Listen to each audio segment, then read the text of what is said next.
Scientists may have discovered a new cure for a very common illness. Researchers from the University of Southampton have discovered the specific gene called ADAM33. This gene causes asthma by narrowing people's airways. Apparently, ADAM33 forces the body to produce an enzyme that normally helps regrow damaged muscles. However, in people with asthma, it doesn't form properly and instead builds new muscles and blood vessels where it doesn't need to, and that narrows people's airways.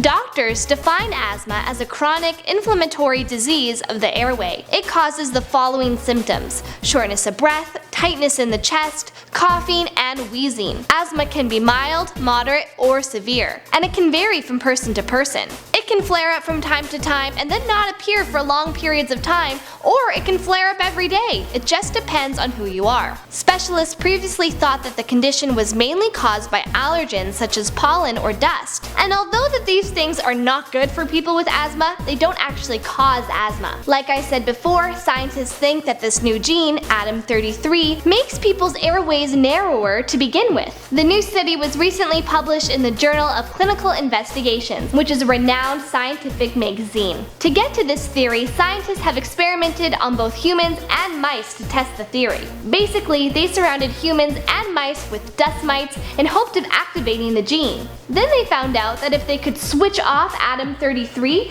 asthma symptoms greatly decreased. Therefore, scientists now think that if you stop ADAM33 from malfunctioning, asthma could be prevented, though there is no way to do that just yet. On average, over 300 million people in the world suffer from asthma. This is a great medical advancement. That's all for today, guys. I'm Marissa Otto here with IO to tell you everything that's trending. If you like this video, go make sure to like and subscribe down below, and also go follow IO on Facebook, on Twitter, and on Instagram. I'll see you guys next time.